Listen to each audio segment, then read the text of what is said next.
Hello friends, welcome to the UPSC analyser. तो आज हम 25 फरवरी का इंडियन एक्सप्रेस डिस्कस करेंगे। And if you are liking this analysis then please like, share and subscribe.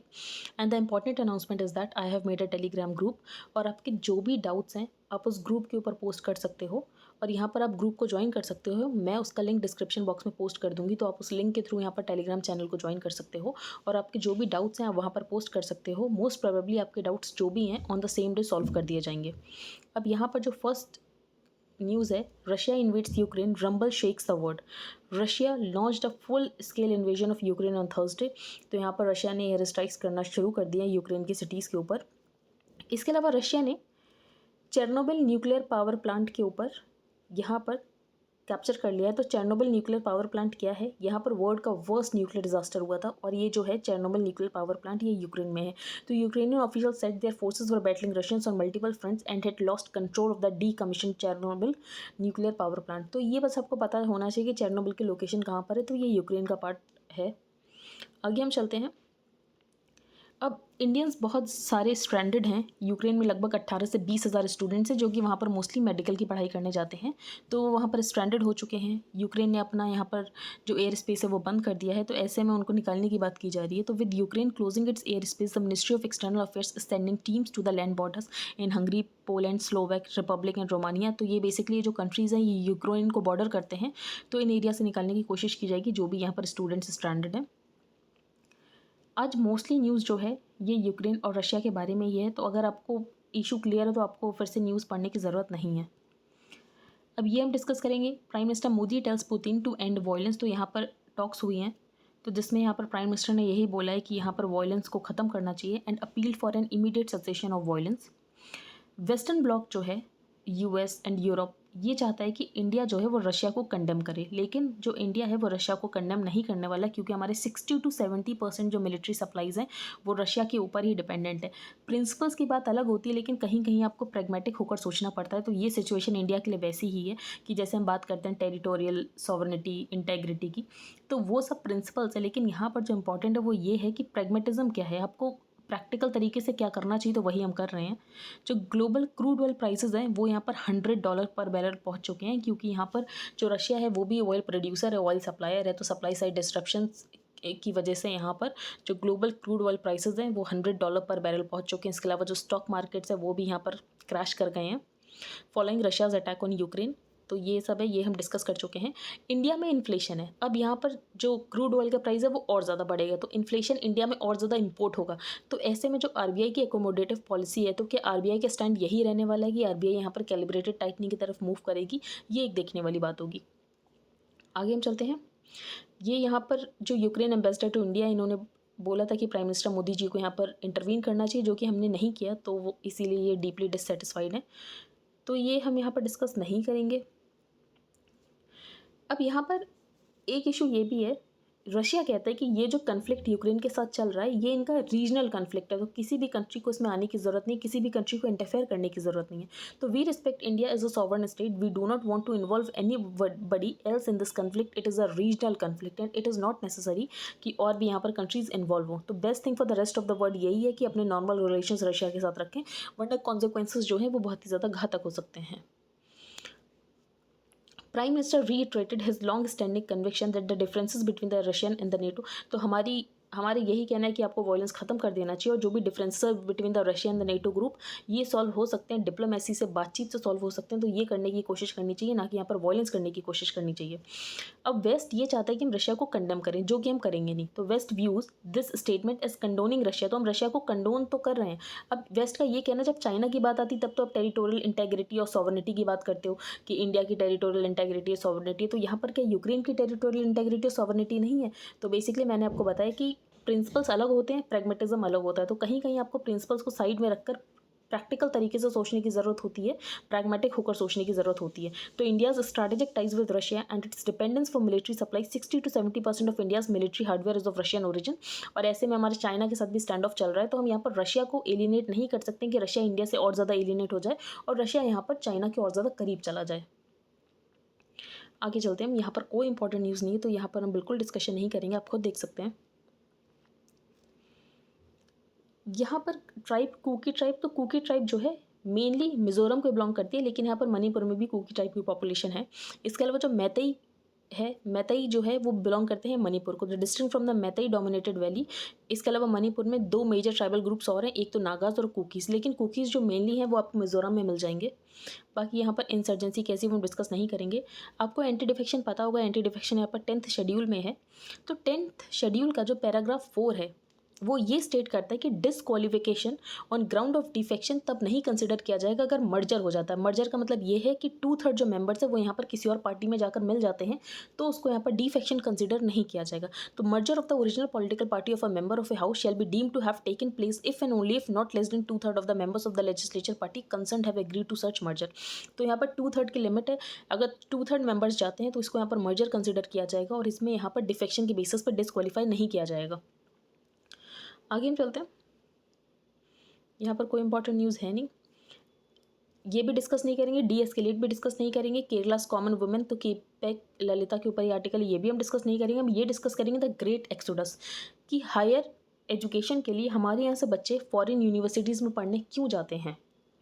तो recent report estimates that about 8 lakh students travel abroad for higher education every year. तो लगभग 8 लाख बच्चे हमारे यहाँ से हायर एजुकेशन के लिए यहाँ पर अब्रॉड जाते हैं और लगभग 1% ऑफ जीडीपी इसमें खर्च होता है, $28 बिलियन, जिसमें से $6 बिलियन तो डायरेक्टली फॉरेन यूनिवर्सिटीज़ में चला जाता है। अगर हम देखें, हमें हर साल अगर 10 नए IITs बनाने हों या तो फिर JNUs जैसे इंस्टीट्यूट बनाने हों तो उसमें सिर्फ 45,000 करोड़ रुपए का खर्चा आएगा। और हम खर्चा कितना कर रहे हैं एक साल में, जो हमारे बच्चे फॉरेन यूनिवर्सिटीज़ में जा रहे हैं तो $28 बिलियन का खर्चा कर रहे हैं। And yet by the recent CAG report, जो 2008-9 में 8 नए IITs खोले भी गए तो वो इतना ज़्यादा अच्छा परफॉर्म नहीं कर रहे हैं। जो प्राइवेट यूनिवर्सिटीज़, इतनी ज़्यादा प्राइवेट यूनिवर्सिटीज़ खोली लेकिन उसके बाद भी ये जो एक्सोडस है फॉरेन में जाने का फॉर हायर एजुकेशन वो ख़त्म नहीं हो पा रहा है। तो 10 even after 70 years of independence हम यहाँ पर हायर एजुकेशन को लेकर आत्मनिर्भर क्यों नहीं बन पाए। तो इसको क्वेश्चन किया गया और इसका यहाँ पर आंसर भी बताया गया कि क्यों नहीं बन पाए हैं। अब यहाँ पर जॉब्स की बात है, इंडिया में जो गुड जॉब्स हैं वो बहुत ज़्यादा कम है। अगर हम देखें तो इंडिया में डायरेक्ट टैक्स पेयर्स जो है वो 3 करोड़ है और 3 करोड़ में से 2/3 ऐसे हैं जो कि मतलब सैलरीड है, बाकियों का बिजनेस होगा, लेकिन यहाँ पर जो 2/3 है वो सैलरीड है।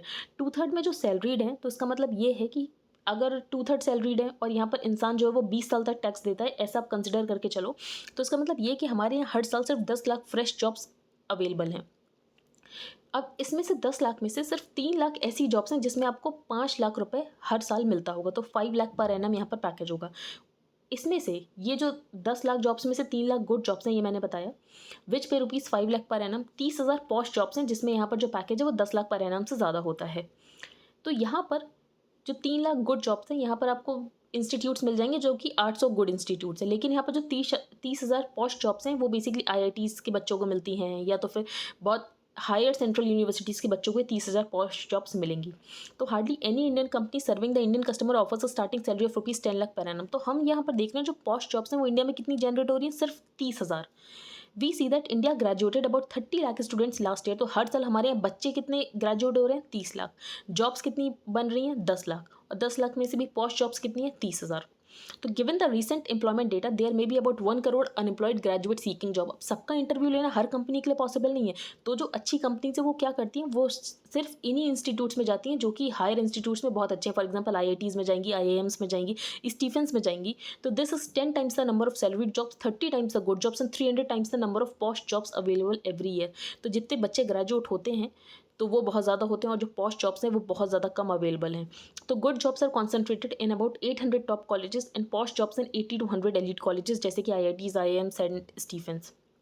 And hence the madness of competitive exams, इसीलिए ये मैडनेस देखने को मिलती है। फॉर एग्जाम्पल DU का जो कट ऑफ है वो यहाँ पर 100% तक जा रहा है, इसीलिए मैडनेस देखने को मिलती है। अब कोई भी यहाँ पर जो वाइस पेरेंट होगा वो नहीं चाहेगा कि उसका बच्चा इस ऑडियल के थ्रू जाए, इसीलिए वो कोशिश करते हैं कि जो उनके बच्चे हैं वो फॉरेन यूनिवर्सिटीज़ चले जाएं, क्योंकि वो नहीं चाहते हैं कि उनके बच्चे को इतना मेंटल प्रेशर झेलने को पड़े। तो if there was an option, no wise parent would want to put her child through this ordeal, इसीलिए वो अपने बच्चों को यहाँ पर फॉरेन यूनिवर्सिटीज़ में पढ़ना भेजना ज़्यादा प्रेफर करते हैं। सैडली जो सेंट्रल और स्टेट गवर्नमेंट हैं वो भी इन्हीं एग्जाम्स के ऊपर रिलाई करते हैं फॉर द रिक्रूटमेंट, जैसे कि IAS जिसमें एक नंबर से कट ऑफ से बच्चे बाहर हो जाते हैं। अब biggest disaster Indian higher education system का यही है कि कोई भी फॉर्मल एनालिसिस नहीं है। हम इंडिया में बहुत सारी जॉब्स क्रिएट कर सकते हैं। फॉर एग्जांपल, जो जॉब डिस्क्रिप्शन से अगर हम देखें तो इंडिपेंडेंस से अब तक स्टैग्नेंट रहे हैं। जो जॉब डिस्क्रिप्शन है आप उनको बढ़ा सकते हो। फॉर एग्जांपल, एयर पोल्यूशन की इंडिया में प्रॉब्लम है। आईसीएमआर स्टडी से ये पता चला कि एयर पोल्यूशन की वजह से 1.7 मिलियन डेथ्स होती हैं, 2.6 लाख करोड़ का हमारा आउटपुट लॉस्ट हो जाता है। तो आप इसमें प्रोफेशनल नो हाउ, आप इसमें स्टडी करो कि एयर पोल्यूशन का रीज़न क्या है, इनके सोल्यूशंस क्या निकाल सकते हैं। तो अगर आप ऐसा करोगे तो लगभग आप इसी इंडस्ट्री में 26,000 करोड़ जो है, this could have been ₹26,000 crore industry of measuring, और इसमें भी बहुत सारे लोगों को जॉब्स मिल सकती है। जो यहाँ पर नेशनल क्लीन एयर प्रोग्राम है वो ऑफर करता है 300 crore to over 100 city administrators, लेकिन अभी भी इसमें कोई भी आगे काम नहीं हुआ है। सिर्फ यहाँ पर 300 करोड़ की बात कर दी गई है। Thus there was and is clear role for the elite central institutions। इसीलिए जो यहाँ पर बच्चे हैं वो elite central institutions में ही पढ़ना चाहते हैं, जैसे कि IITs, JNU and others. They should look at the problems of the day. तो यहाँ पर हम जॉब्स क्रिएट कर सकते हैं अगर हम प्रॉब्लम्स देखें कि आज की प्रॉब्लम बदल चुकी हैं। जो पहले इंडिपेंडेंस के टाइम जॉब डिस्क्रिप्शन था कि ये 10 नौकरियाँ, आज भी वही 10 नौकरियाँ, आप नौकरियों को बढ़ा सकते हो। आप कैसे बढ़ा सकते हो? जो आज की प्रॉब्लम्स उनके सोल्यूशन निकाल के, जैसे एयर पोल्यूशन, उसको फॉर्मलाइज करो, उसको बिजनेस मॉडल में कन्वर्ट करो, फिर और नई जॉब डेफिनेशंस लाओ और आप यहाँ पर वैल्यू डिलीवर कर सकते हो। तो they should then have supported local institutions and entrepreneurs in the deployment of these solutions. इसकी वजह से अगर ज़्यादा जॉब्स इंडिया में होंगी तो अपने आप ही यहाँ पर जो बच्चे फॉरेन यूनिवर्सिटीज़ में जाते हैं हायर एजुकेशन के लिए वो नहीं जाएंगे। तो बेसिकली यही बात यहाँ पर बताई गई है। So it is not surprise that so many of students choose to go abroad to study and eventually work there are अच्छे then here for these professionals to return. तो बेसिकली हमें क्या करना है, हमारे यहाँ जॉब डिस्क्रिप्शन बढ़ाने की ज़रूरत है। तो उसके लिए जो हमारे पास प्रॉब्लम्स है हमें उनको फॉर्मलाइज करने की ज़रूरत है। उसके लिए यहाँ पर कोई बिजनेस मॉडल लेकर आने की ज़रूरत है और उसमें यहाँ पर लोगों को एम्प्लॉय करने की ज़रूरत है। तो they should look at the problems of the day, formalize them and convert them into business models and job definitions which offer solutions that deliver value। आगे हम चलते हैं। आई होप आपको ये आर्टिकल समझ आ गया, इसमें ज़्यादा कुछ समझने का था नहीं। आगे हम चलते हैं इनसफिशिएंटली ग्रीन। तो यहाँ पर ऑथर ने यही बोला कि बजट में क्लाइमेट चेंज के ऊपर फोकस नहीं किया गया है। तो यहाँ पर ministry for environment, forest and climate change का यहाँ पर जो बजट है वो इंक्रीज़ किया गया है, लेकिन बहुत कम इंक्रीज़ किया गया है, सिर्फ 0.08% से इंक्रीज़ किया गया है। तो इस बार का जो बजट है वो है 3,030 crore. On the second count अब एक मिक्स्ड न्यूज़ तो ये है कि यहाँ पर बोला गया कि हम फोकस करेंगे नेचुरल और ऑर्गेनिक फार्मिंग के ऊपर और यहाँ पर मिलेट्स को प्रमोट करेंगे। ये अच्छी बात है। दूसरी बात, केमिकल फ्री फार्मिंग की बात तो की गई है, लेकिन अपने फर्टिलाइजर सब्सिडी को भी बढ़ा दिया गया। तो एक तरफ तो आप बोल रहे हो कि आप केमिकल फ्री फार्मिंग करोगे, दूसरी तरफ आप यहाँ पर फर्टिलाइजर सब्सिडी को बढ़ा रहे हो। तीसरी बात यहाँ पर की गई है कि बायोमास का यूज़ किया जाएगा फॉर पावर स्टेशंस, बैटरीज को ज़्यादा बूस्ट दिया जाएगा, लार्ज कमर्शियल बिल्डिंग्स में एनर्जी एफिशिएंसी मेजर्स को लिया जाएगा, सॉवरेन ग्रीन बॉन्ड्स। तो यहाँ पर हम देख रहे हैं कि हम यहाँ पर इकोलॉजी क्लाइमेट के ऊपर फोकस कर रहे हैं। लेकिन दूसरी तरफ ही हम यहाँ पर कोल एक्सपेंशन की बात कर रहे हैं, मेगा इंफ्रास्ट्रक्चर की बात कर रहे हैं, एयर ट्रैवल की बात कर रहे हैं। क्लाइमेट जो है वो सबसे बड़ी नेगेटिव एक्सटर्नलिटी जनरेट करता है। तो ये बात सबको पता है कि नेगेटिव एक्सटर्नलिटी जनरेट करता है क्लाइमेट, लेकिन उसके बाद भी हम यहाँ पर फ्लड्स को कैसे कम करना, फायर्स को कैसे कम करना, ड्रॉट्स को कैसे कम करना, उसके ऊपर हमने फोकस नहीं किया है। जो नेशनल क्लाइमेट एक्शन प्लान है उसको बहुत ही ज़्यादा कम एलोकेशन मिला है, सिर्फ 30 करोड़ का। और यहाँ पर ट्रांजिशन के ऊपर फोकस ही नहीं है कि कैसे यहाँ पर जो फॉसिल फ्यूल सेक्टर्स में जो लोग काम कर रहे हैं उनको यहाँ पर कैसे ग्रीन जॉब्स की तरफ लेकर जाना है। पैराडाइम शिफ्ट यहाँ पर बात की गई है बजट में कि हम सस्टेनेबल अर्बन लिविंग की तरफ जाएंगे। उसके लिए हम एक कमेटी बनाएंगे जो कि डिस्कस करेगी कि कैसे अर्बन डेवलपमेंट होना चाहिए, जो कि यहाँ पर इकोलॉजी का भी ध्यान रखे। इसके अलावा जो प्रपोज 25,000 किलोमीटर का हाईवेज बढ़ाए जाएंगे, तो ऑथर ने बोला उसकी वजह से जो फॉरेस्ट, वेटलैंड्स, माउंटेन्स, ग्रासलैंड्स है ये और ज़्यादा फ्रेगमेंट हो जाएंगे। तो इससे एक प्रॉब्लम जनरेट होने वाली है। जो केन बेतवा रिवर लिंक है उसकी वजह से जो वैल्यूएबल टाइगर हैबिटाट है वो यहाँ पर लॉस हो जाएगा। डीप ओशन मिशन की आपने बात की, ब्लू रिवॉल्यूशन एलोकेशंस की बात की, इसकी वजह से और ज़्यादा कमर्शियल एक्सप्लॉइटेशन होगा। रिसोर्सेज का जो ओशन में यहाँ पर रिसोर्सेज है उनका यहाँ पर कमर्शियल एक्सप्लॉइटेशन होगा। जो आप ऑयल पाम की बात करें तो ऑयल पाम यहाँ पर आप लगाने की बात करो नॉर्थ ईस्ट और अंडमान आइलैंड में, जो कि बहुत ज़्यादा इकोलॉजिकली फ्रेजाइल है। जो बजट है वो यहाँ पर ग्रीन जॉब्स के ऊपर शिफ्ट करने की बात नहीं करता। आप मनरेगा को यूज़ कर सकते थे, जो लैंड इकोलॉजिकली डिग्रेड हो गया उसको रिस्टोर करने के लिए, लेकिन आपने यहाँ पर मनरेगा का एलोकेशन ही कम कर दिया है।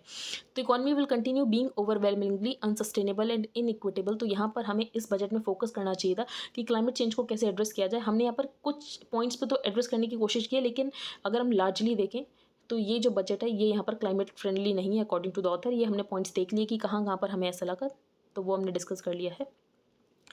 अब यहाँ पर रैंकिंग निकाली है यूएस चैम्बर्स ऑफ कॉमर्स ने आईपी स्कोर के ऊपर। तो इसमें जो इंडिया की रैंकिंग है वो 43 आई है out of 55 countries. On the international intellectual property index. तो आईपी पे जो रैंकिंग इंडिया की 43 है, और वैसे भी यूएस चैम्बर ऑफ कॉमर्स की रैंकिंग है तो इतनी ज़्यादा इंपॉर्टेंट नहीं होती है। ये जो पेंटिंग है ये बिकी है 42 करोड़ की, आप ये पेंटिंग देख सकते हो। अब ये किसने बनाई है, तो ये अनटाइटल्ड ऑयल है, इसका नाम नहीं है, कि कोई पेंटिंग का नाम नहीं है, लेकिन इसको बनाई थी 1969 बाई वीएस गाइटोंडे, और इसको बेचा गया 42 करोड़ का। अब ये जो पेंटिंग है ये ब्लूश पेंटिंग है, जो कि लार्ज एक्सपेंसेस का रेमिनिसेंट है, और ये है from the collection of Masanori Fukuoka, जो कि जापानीज फिश प्रोसेसिंग बिजनेसमैन थे। तो an untitled oil on canvas from 1969 by VS Gaitonde sold for ₹42 crore, और ये जो है ये किसके ऊपर बेस्ड है, is from the collection of Masanori Fukuoka. आगे हम चलते हैं। अब ब्रेंट क्रूड का जो है प्राइस बढ़ गया क्योंकि सप्लाई साइड डिस्ट्रक्शंस होने वाले हैं, तो यहाँ पर $100 पर बैरल पहुंच चुका है। तो spike has been driven primarily by fears of supply side destructions as the threat of Russian invasion. Russian invasion की थ्रेट बहुत ज़्यादा है।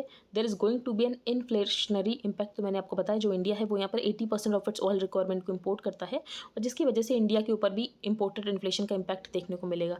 3D मैन्युफैक्चरिंग पॉलिसी, तो 3D मैंने आपको बताया था क्या होता है, तो 3D प्रिंटिंग को ही एडिटिव मैन्युफैक्चरिंग भी बोलते हैं, जिसमें कंप्यूटर एडेड डिज़ाइन का यूज़ किया जाता है प्रोटोटाइप्स बनाने के लिए, वर्किंग मॉडल्स बनाने के लिए।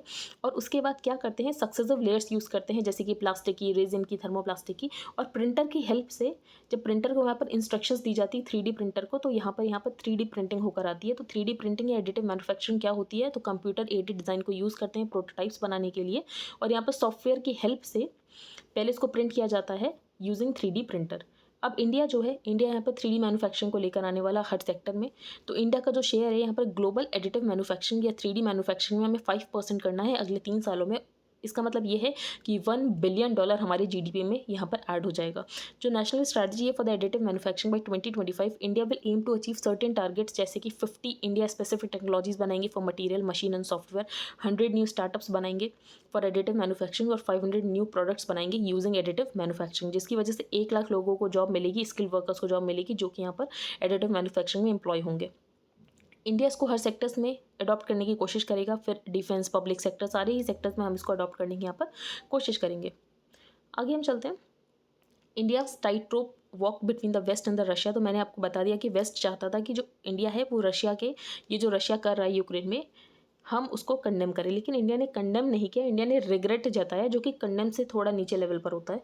तो amid the Russian attack on Ukraine, prime minister Narendra Modi appeal for an immediate cessation of violence. तो हमने यही बोला कि वायलेंस को खत्म होना चाहिए, और यहाँ पर डायलॉग के थ्रू प्रॉब्लम को सॉल्व करने की कोशिश करनी चाहिए।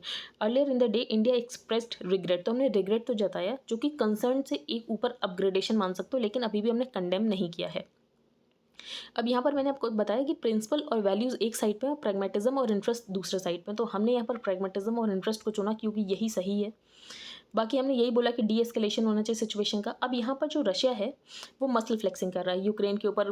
रशिया का ये कहना कि हिस्टोरिकली यूक्रेन रशिया का ही पार्ट था। अब इंडिया को ये पता है कि इसके कॉन्सिक्वेंसेस बहुत ज़्यादा हो सकते हैं। फॉर एग्जांपल 2014 में जब रशिया ने क्राइमिया को एनेक्स किया था, तो उसके बाद वेस्ट ने बहुत ज़्यादा सैंक्शंस लगा दिए थे। अब वेस्ट ने बहुत ज़्यादा सैंक्शंस लगा दिए थे रशिया के ऊपर, जिसकी वजह से जो रशिया था वो चाइना के और करीब चला गया था। तो India is worried about the Russia China access to. India is also conscious that the hostility between the West and the Russia is likely to push Moscow further in the direction of the Beijing. तो Moscow जो है वो और ज़्यादा Beijing के पास चला जाएगा।